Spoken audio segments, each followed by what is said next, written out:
Bitcoin, Ethereum, digital revolutions, price bubbles, black markets, decentralization, cryptographics, and Chinese mining companies. Welcome to the world of blockchain technology.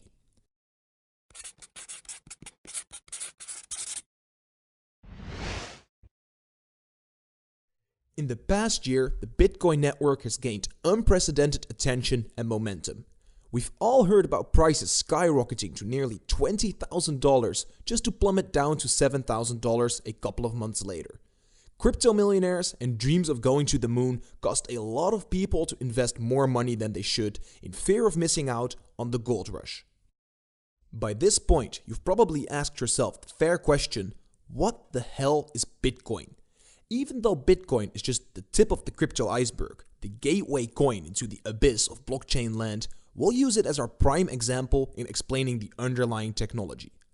The Bitcoin network is a decentralized peer-to-peer trading platform for value.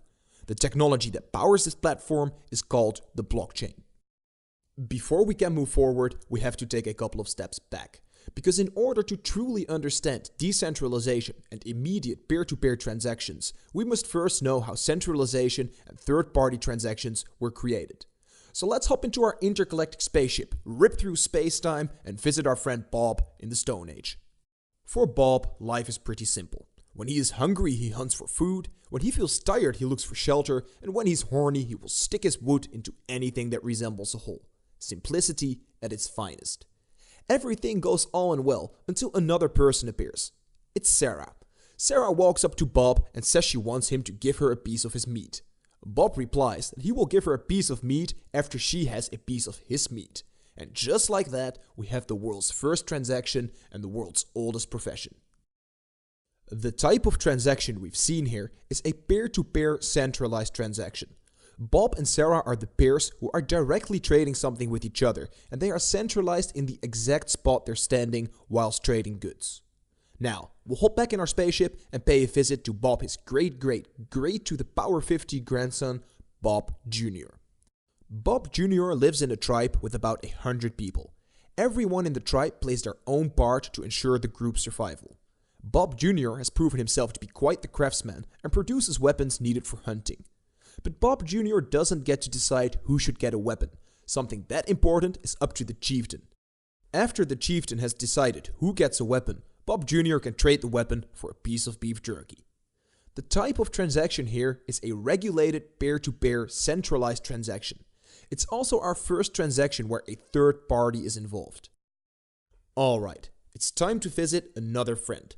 Bob Jr.'s faraway cousin, Bobolus the Great, king of the Lydian Empire. Bobolus was a well-read man, and one morning during his yoga session, he had an ingenious idea. What if there was a way to exchange goods without dealing with big, complicated exchanges? So Bobolus changed into attire, ran outside, and approached the first peasant he saw. He greeted the man and asked the man if he was willing to trade his donkey for a bar of gold. The man started beaming, but then his face drooped.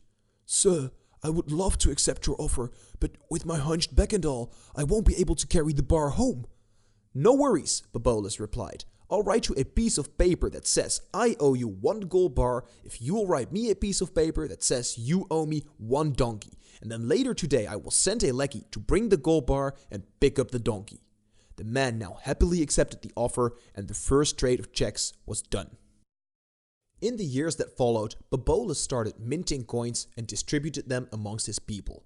He had realized that anything would be as valuable as people perceived it to be. It was not the coins he issued that were worth a lot, but the idea that the coins could always be traded in for goods was what gave them their value. Modern money was born, and terms like buying and selling were brought into existence. But there was one problem. Anyone could make new coins. Bobolus understood that if everybody could just make new coins, that the inherent value that they had would soon decrease and the coins would become worthless. Fearing that this might happen, Bobolus made a law that only coins printed by the crown were valid for trade. It was the creation of the first government-backed currency. This is also the moment where peer-to-peer transactions lost part of their directness and became partially centralized in a third party. You see, If Babolus were to buy a piece of cake for 2 coins, he would still directly transact with another person. But the value behind the coins was inseparably bound to the crown, meaning that the government was now involved in every transaction. The moment that the government would no longer accept coins in return for goods, the coins would lose their value. Convenience and security were bartered for a piece of freedom. Alright, let's continue our journey through time and pay a visit to Bobileus. Bobileus is a rich merchant living in Athens. A couple of years ago, he had invented a very profitable business, the business of money. It had started with him loaning 10 coins to his cousin Cerilea on the condition that she had to pay him back 11 coins. This concept of asking more money than what is lent out is called interest, and it was the driving force in Bobileus' now booming business. Not only would he lend out money with interest, but he also offered people to store money with him and receive interest in return. This allowed him to amass large capitals that didn't belong to him, but that he could use to issue loans to other people and profit off the interest rates. And just like that, banking was born. In the years that followed, his network had grown far and wide throughout the Roman Empire, with banks in every major city. One day, the governor of Athens wanted to send money to some of his troops that were stationed near Acrae. But instead of going there himself, he issued a payment transaction of 1,000 gold coins at one of Bobileus' banks. The bank would then change the balance of the governor in their ledger, send a messenger on horse to the other bank, and have them change the ledger as well, transferring the coins to the troop's commander. The troop commander could now visit the bank and withdraw the money. And just like that, we have the first complete third-party centralized transaction done at a staggering speed of 3 weeks.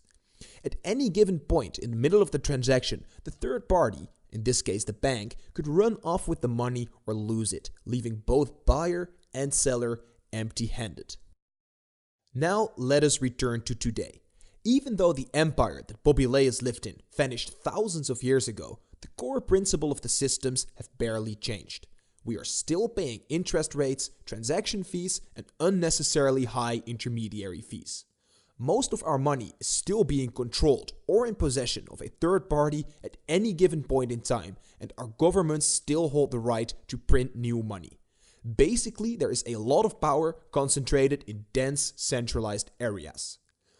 In practice, this comes down to an unsecure network with many possible points of failure. Since money is a commodity, it can only exist in one place at a time. Unlike your butt selfies, it cannot be sent to 1 million people, which also means that there is no way to back up your money. This, in turn, means that only a single third party in the chain of your transaction has to be compromised in order for you to lose your money. Your money is at the whim of their security. Just look at the 2008 financial crisis to see on what scale this can cause problems. And this is where the blockchain comes in. Earlier, we defined Bitcoin as a peer-to-peer decentralized trading platform for money. Basically, what this means is that, just like Bob and Sarah, we can trade directly from person to person. But instead of having to be physically near each other or having to pass through a centralized organization, we can send the money straight to the global international highway, better known as the internet. That's it for this episode. We had a look at the history of value, trading, and money, and a very brief insight into Bitcoin. Now that we've laid the foundation, we can continue on into the depths of the crypto ocean. Next episode, we'll have a look at what the blockchain is made of and how new coins are created. Stay tuned. Thank you so much for watching this episode. If you enjoyed this content, don't forget to join the pack by subscribing down below. And don't forget to bring your spacesuit when we're going to the moon.